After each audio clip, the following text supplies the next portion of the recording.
This episode is brought to you by San Pellegrino. A meal isn't just about what's on your plate. It's about what you bring to the table.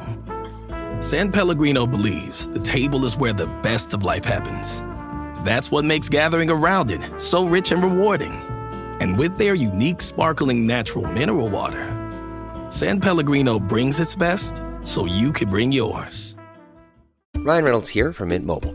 With the price of just about everything going up, we thought we'd bring our prices down. So to help us, we brought in a reverse auctioneer, which is apparently a thing.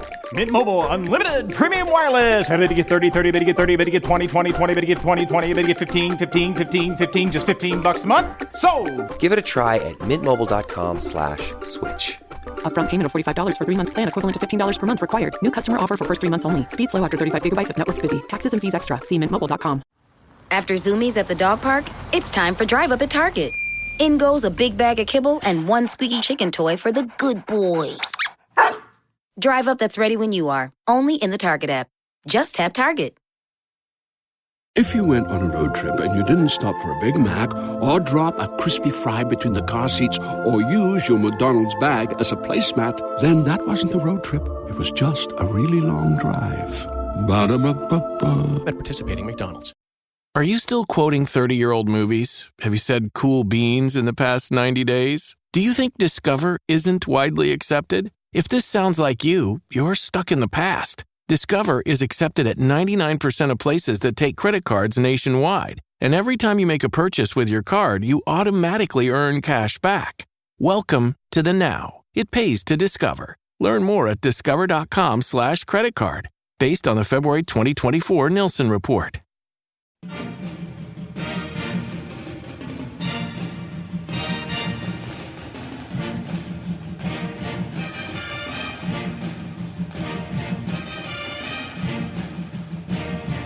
Hey there, Duke fans. Welcome to episode number 733 of the Duke Basketball Roundup. We are continuing our coverage of the NBA Draft and our preview of the NBA Draft by reviewing all of the 5 Dukies that will be, hopefully, have their names called. And in fact, we expect that all of them will have their names called at some point during the 2-day draft, which takes place next week. I am Donald Wine. I'm your host for this episode. I have Jason Evans with me. Just for transparency, we are recording this immediately after 7:32. So if some news happened on Tuesday or Wednesday or even Thursday morning, don't yell at us. We'll get to that at the next episode. There's still 2 more guys to go after this episode. But Jason, we're here to talk about Khaman Maluach. How you feeling about it? I'm feeling it. To some extent, this is the guy that may have the widest variance among all the Dukies. I could see Man going as high as 3, and I could see him going as low as like 13 to 15 or so. I don't think he will go in the teens, but I mean, it wouldn't be incredibly shocking if it happened. So this is a exciting and interesting draft to talk about. You almost it looks like you looked at the mock drafts in the 14 seconds we had between episode recordings. Oh no, I did not. That I had, because that's pretty much the range. Is that it is a wide range, and I know we'll talk about it a little bit after we hear from the guy that you want to hear out there from, and that's Jay Bilas. Of course, we spoke with Jay Bilas about all 5 players, and we are going to continue our discussion with him with Khaman Maluach. So, without further ado, Jay Bilas on Khaman Maluach and his prospects in the NBA. All right, Jay, we're now going to get to the Duke guys who we see as pretty likely lottery picks, and we're going to start with Man with Khaman Maluach. And my first question is, what is the NBA? You've talked about with us as we've had our long conversation, the league is a push it ahead kind of league, and you got to be a guy who can shoot from the outside and such. You're not really necessarily describing Man there, are you? What does the league see in him that they love so much?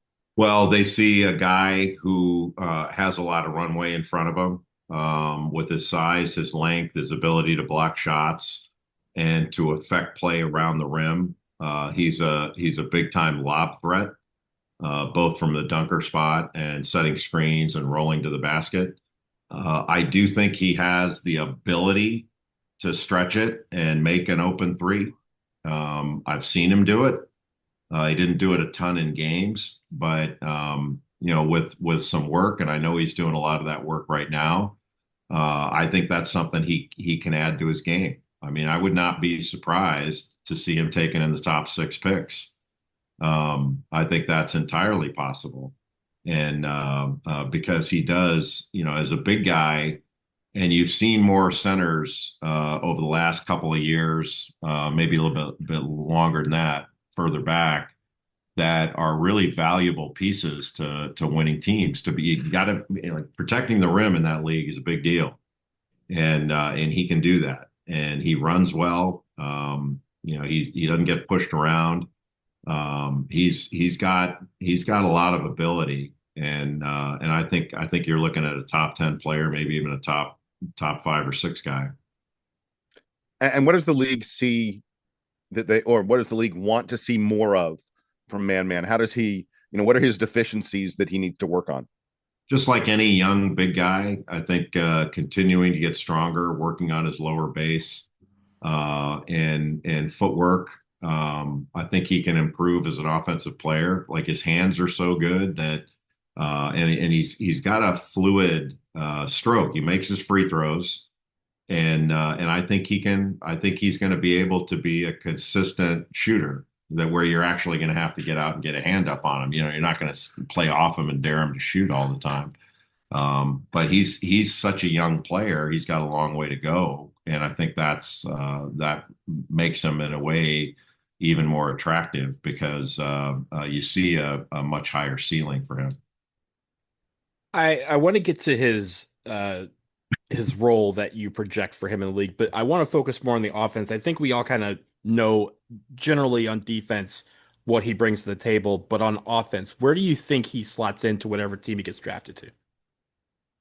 Well, I mean, it's a question of like where you put him on the floor. Like, if he can knock down a perimeter shot, and he's not just a roll guy in a pick and roll, and he can pop to the 3-point line and actually make a perimeter three where he's not a dare shooter, that makes him more valuable.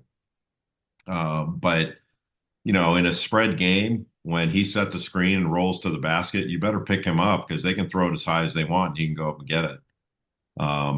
And he's a very good offensive rebounder. And maybe 5 years ago or so, offensive rebounding didn't seem like it was as big of a deal as it has become again in the NBA. So his ability to get second shot opportunities and extra possessions through offensive rebounding makes him really attractive. So, you can have a great career in that league if you run, rebound, and protect the rim. And then, you can finish plays around the basket, catch lobs and finish. And heck, if he can add a legitimate 3-point shot to that game, he's got a great deal of value. In prepping for this, particularly for Khaman Maluach, Jason noted that a lot of teams were very interested in Man, mainly because of all the attributes you just mentioned, but also his positivity, his positive attitude, his smile. In a world where all these guys are 1A, 1B, and very little separates them, how much does positivity play into a team's desire to draft someone? It all helps, but I think high character is really important. I think if you look over the landscape of NBA teams, general managers, front offices, nobody's looking to draft problems. And there aren't as many problems, seems to me, as maybe we could have identified 20 years ago or so. I mean, just look at Oklahoma City. I mean, that's a team full of high character guys. They do not draft problems.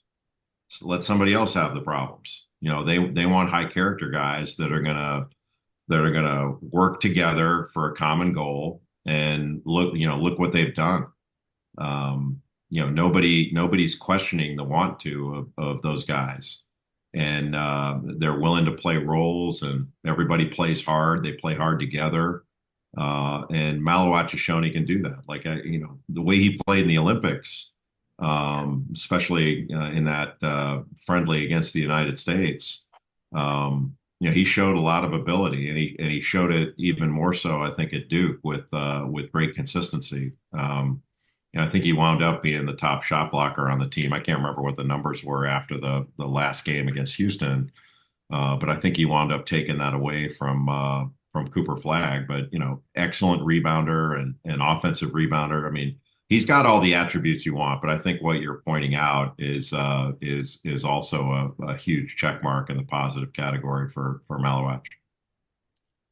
Jay, one of the last things I want to ask about Khaman Maluach is this: Duke has had a couple big time, lottery or fringe lottery big men in recent years in Mark Williams and Derek Lively, and they both carved out pretty nice roles for themselves in the NBA, even though it's still very, very early in their career.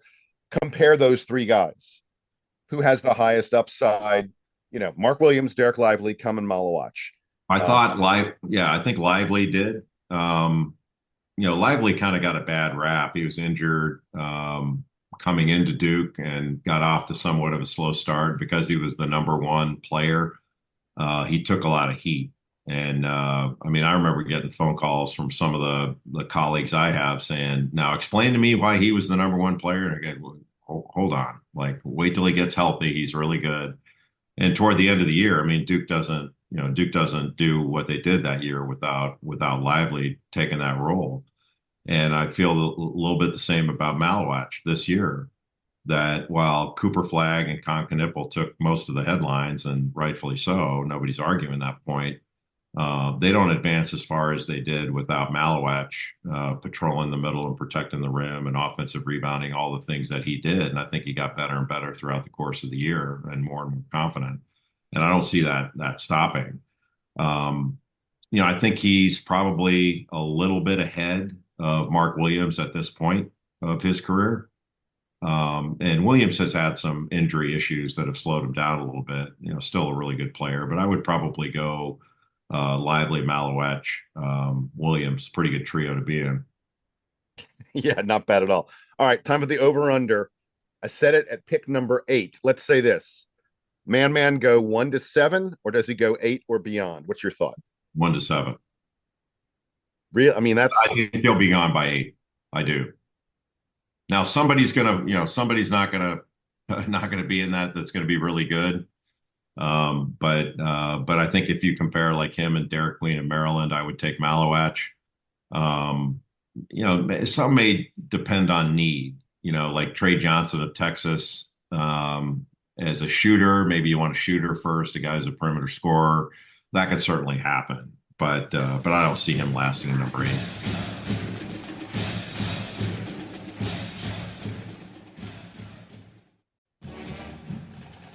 All right, summer is here.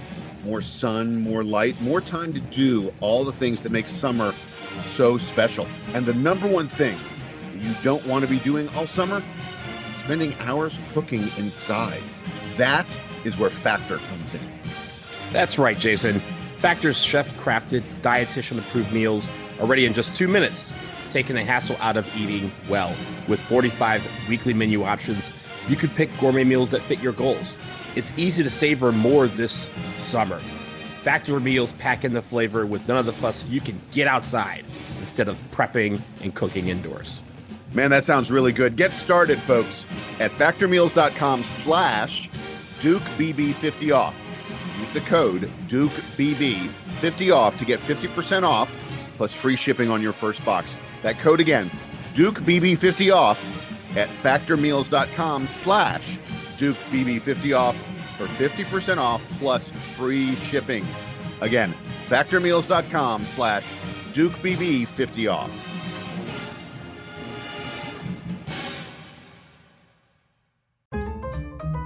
Whatever the occasion, effortless elegance is right this way. Because Hilton brings you new ways to stay courtesy of the Nomad London.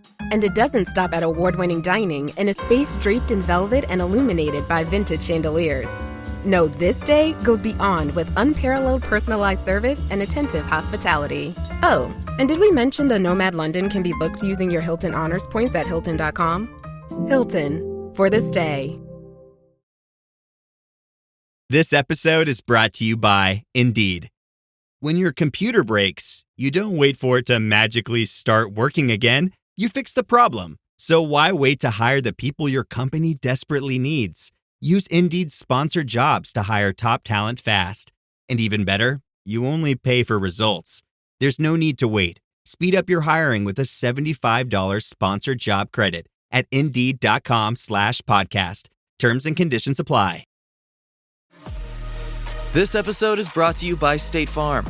Sports are all about teamwork, and so is insurance.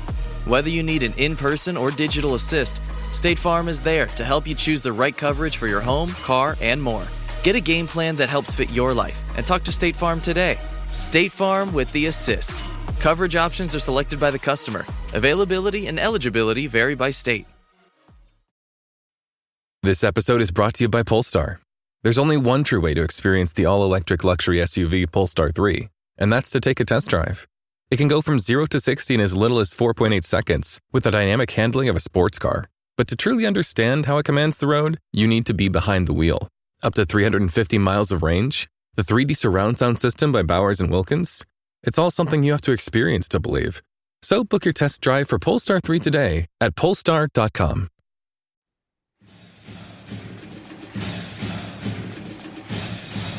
All right, we are back, and we, as always, thank Jay for his time. And again, we will hear more from him as we continue with our final two draft previews later on. But let's talk about Khaman Maluach. And Jason, I think the one thing about him, and it's funny, Jay's thoughts on his offense mimic what I've been hearing a lot. The fact that a lot of people are basically saying his defense, great. His defense, like the fact that we were able to see him in more of a team setting than we kind of saw in the Basketball Africa League, and the fact that he wasn't, lost on defense and he was able to really thrive and develop some new elements to his defensive game, great. If he can be more than just a, go get it and dunk it type of guy, then teams are in trouble when they play whoever drafts Khaman Maluach. Yeah, look, guys who are rim protectors who can switch onto guards and not get lost are just unbelievably valuable. I mean, we saw it last year for this Duke team, but you'll see it even more in the NBA. And look, I'm not here to say that Man gets switched onto SGA or Donovan Mitchell or some of the other, really great guards in the league, that he's going to be perfectly fine on an island.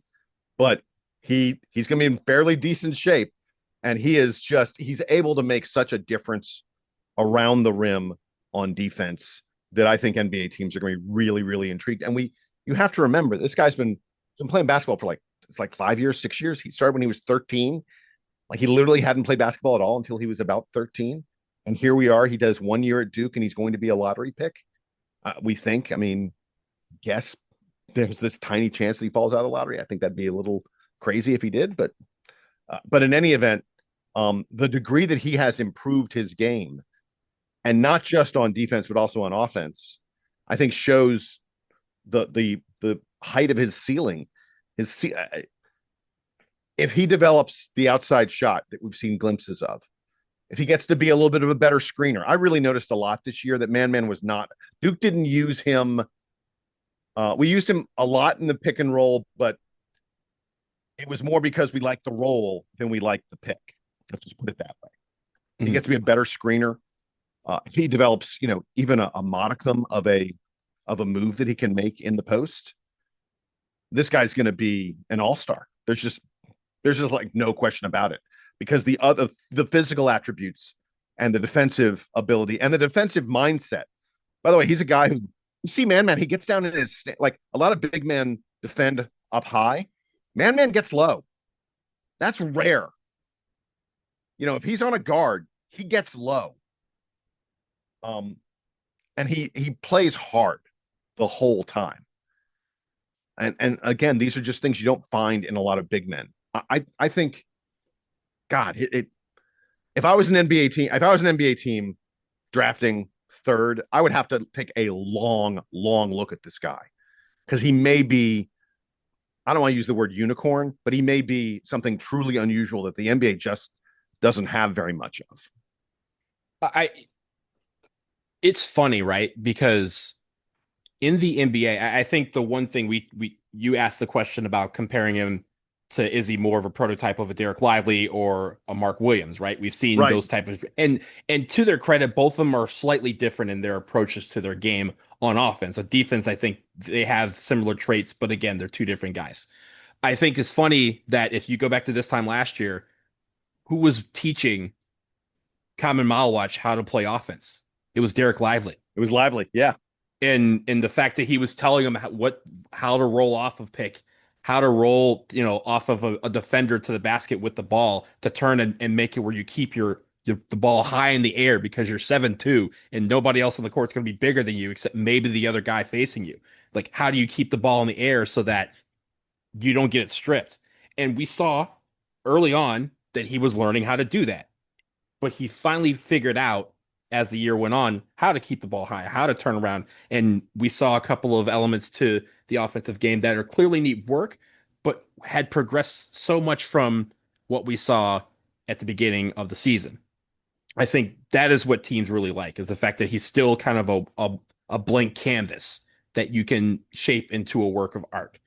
And I think also he has to figure out a way to be a cross between Derek Lively and Anthony Davis, who of course both play for the Mavericks now. Because Derek Lively is a guy who can shot block, but he's not going out to shoot threes. Meanwhile, Anthony Davis is a guy who can shot block, he can rim protect, but he will pull a defender out to spread the floor open and also knock down that three. We're going to see bits and pieces of that. He's not going to shoot as many threes as AD. He's not going to be in the paint as long as Lively. But if he can mold himself to become kind of a combination of the two, that is a scary weapon for any team to have.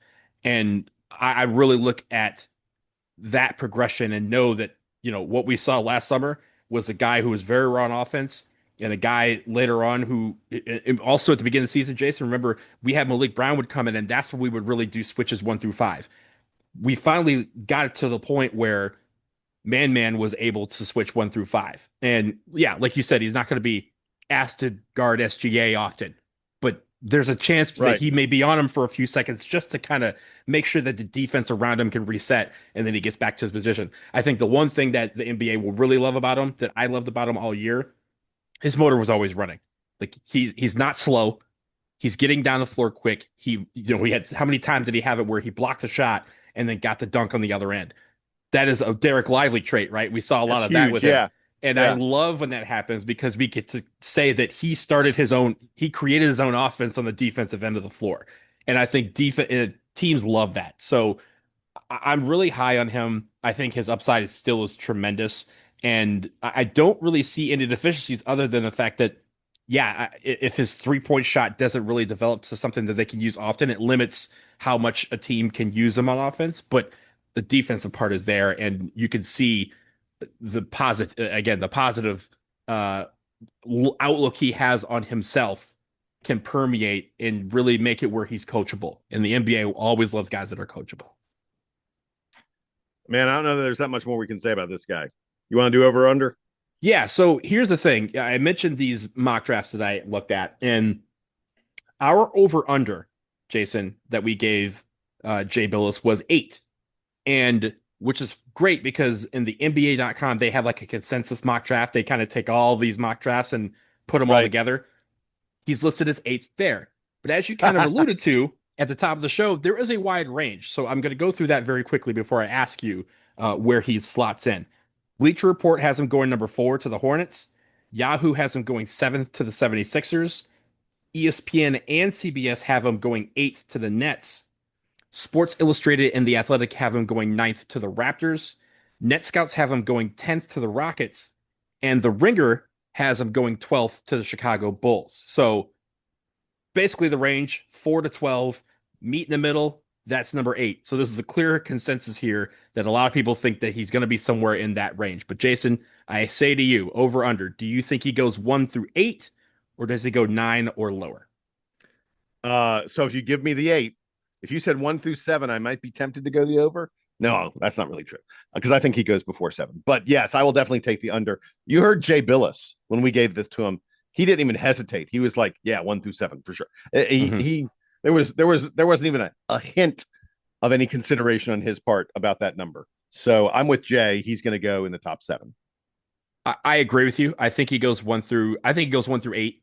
I also think that the Desmond Bain trade might affect a lot of people around Maluach, but it won't affect where he gets slotted in. And I think a lot of people, he was a guy that I think, again, the Ringer has him listed 12th, but a lot of people have seen him kind of moving up more towards 3, 4, or 5, where there's become more of a question about, 3 or 4 guys who can, or 5 or 6 guys, I should say, that could go to one of those 3 spots. And Khaman Maluach's name has been all over that. So I'm looking at 1 through 7. I'm sorry, 1 through 8, I should say.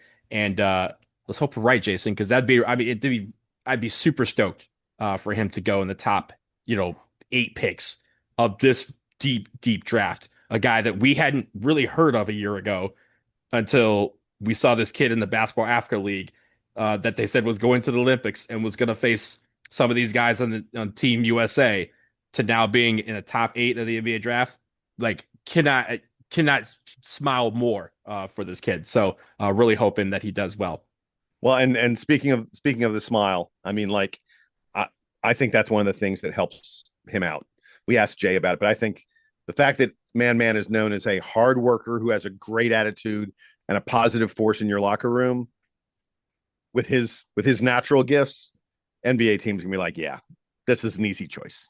Coachability, right? Like, that all leads to that, and a lot of teams want a guy who's just going to be a sponge, and certainly is one at Duke. And you saw the progression that he made in just 1 year there. So the sky's the limit for him. Jason, I want to move on to something. Again, we've had a couple of news stories over the last few days, and this is no exception. We're talking about the new or the institution of a new coaches challenge that will take effect starting this season. And I just want to read kind of what the NCAA has said about coaches challenges. First of all, the fact that we have them is a good thing. But here is what coaches can review via the challenge. They can review out-of-bounds calls, basket interference or goaltending, or whether a secondary defender was in the restricted area arc, usually on those block charge type of situations. Now, teams must have a timeout to challenge. If they're successful, like in other sports, they get one additional challenge for the rest of the game, including overtime. If they are unsuccessful, they lose that ability to challenge for the rest of the game.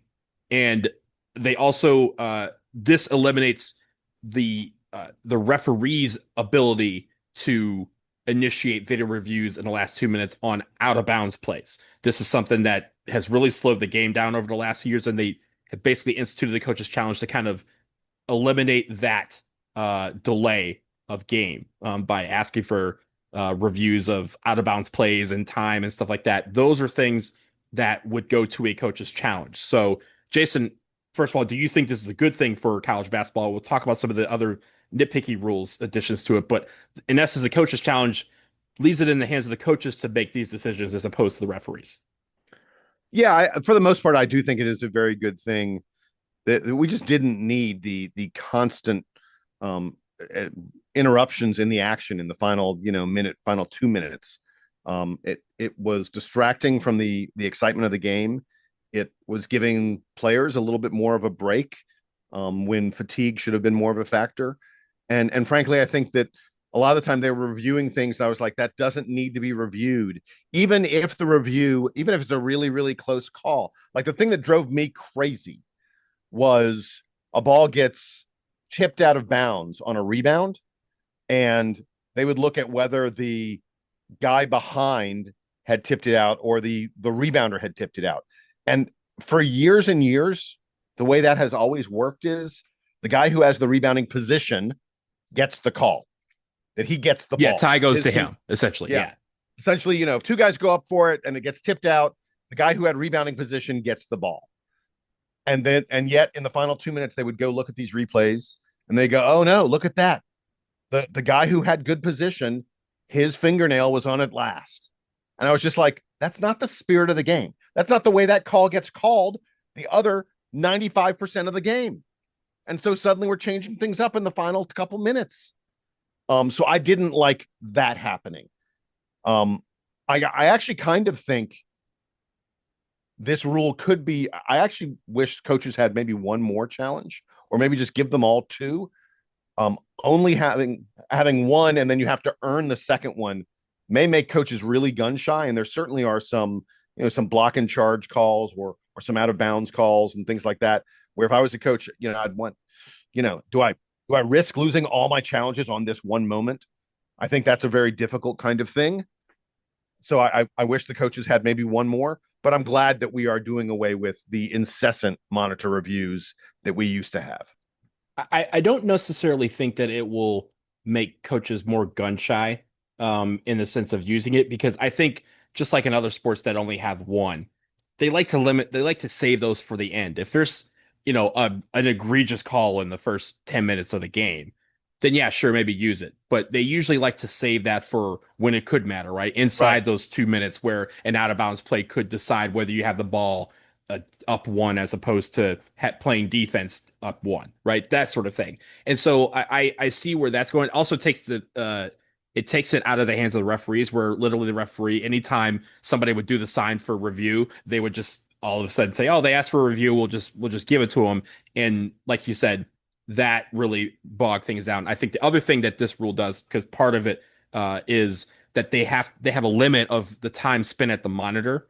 I think that part is the best part, because they would spend sometimes 4 or 5 minutes looking at a toenail that was on the line, or if, as you mentioned, a fingernail.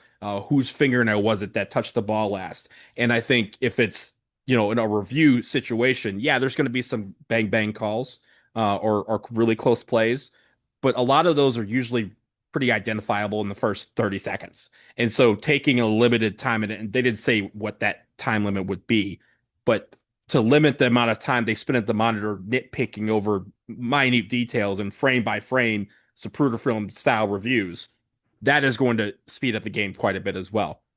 I think, Jason, the other thing about some of these rule changes that happened, I'm not going to get through all of them, but I do think the one thing that most people took from this blanket set of rules changes, there's one rules change that is not coming yet.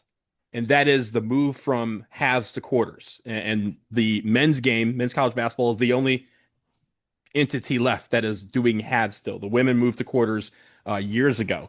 And there has been a push to calibrate or align with the rest of basketball in moving from halves to quarters.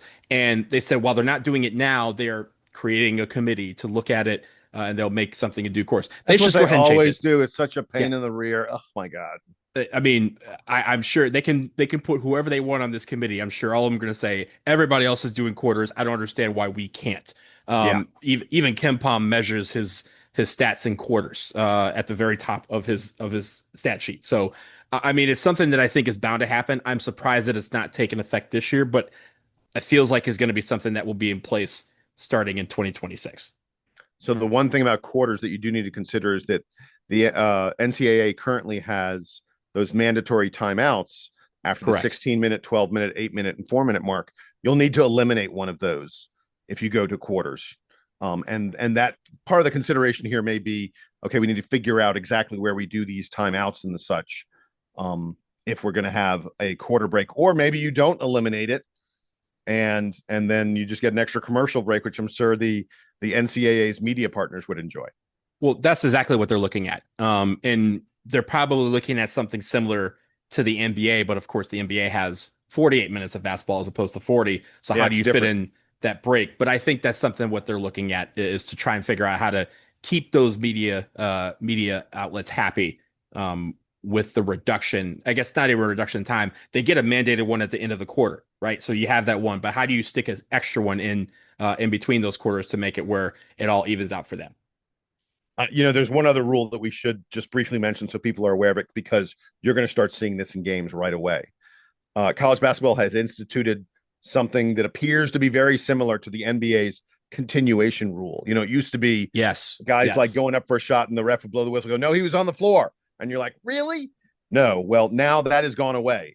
If you have picked up your dribble and you are in the act of going toward the basket or going up with your shot, the refs have been instructed to, if the shot goes in, it's a 3-point play. So that's going to raise the number of 3-point play attempts in college basketball. And again, it aligns with what the NBA is doing. I think just about any step by college basketball to get you a little bit closer to the way the rules are played at the next level is something that we should welcome. John Shire last year I believe it was on the Brotherhood podcast, someone had asked him, what would you change if you were the college basketball czar? And he immediately said, I would make everything NBA rules because that's what we are trying to prepare them to do. And he said the 3-point line, the shot clock, the quarters, like he said, he would make everything NBA style. And that way you could really see and you kind of get more tape on how these guys could prepare to play basketball at that kind of level using those rules. I think the one thing also, Jason, really quick, Donald, the one thing that probably they wouldn't do, but I would be a 48-minute game, 4 12-minute quarters in college basketball, because it would require teams to play more of their bench. And I think that is a good development thing. That, if you can't play, look, right now, most teams don't like to play guys more than 32, maybe 34, 35 minutes at the most.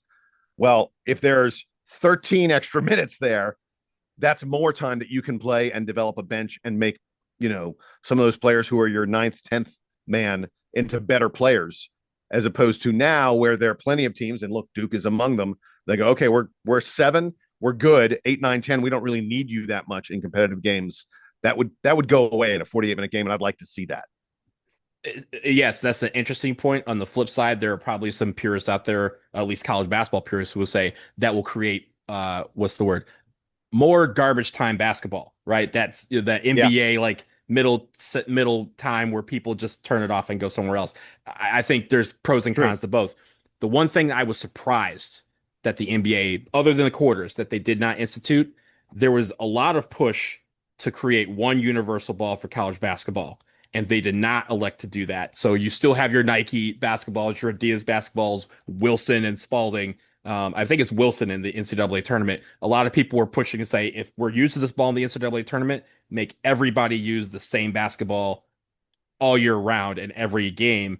But I think again, some of the sponsors might have had a little bit of lobbying to keep their basketballs on the floor for some of these regular season games. So we don't have that. But again, I think that's it's always telling to see how many people use different basketballs and how they do against them when they get to the NCAA tournament, because as you see, Jason, in the early rounds, there's a lot of teams who have a lot of great shooters who have difficulty getting good shots or making shots in the early rounds because they're getting used to playing with the Wilson basketball for the first time. So interesting note, but again, I think they're making some steps here. Dare I say the NCAA is taking some steps, but we'll take whatever steps they get. Last word to you, Jason. Well, I was just going to say, we've talked for many years on this podcast, and people way smarter than us have talked about, hey, wouldn't it be great if there was a college basketball czar? If there was someone whose job was, I'm going to make the common sense decisions that it takes the NCAA 6 years to make. We wouldn't, Donald, if there was a czar in charge of college basketball, we would not be discussing any of this right now. All this stuff would have already been done. We all know what the best things are for the game. And it just takes the NCAA 3, 5, 8, 15 years to catch up with what common sense says. I wish they would the one rule they should do. Hey, this one smart guy over here, Coach K, maybe this one smart guy over here, he gets to decide everything. That would be good. If the NBA had a king or a czar, sorry, not the NBA, the NCAA, that would be better than the situation we have now. But at least the NCAA is doing some things right. It's just taking them time to get there. And if Coach K needs a gesture, email me, dbrpodcast@gmail.com. I'm happy to take some time off to go through some of these common sense measures with you.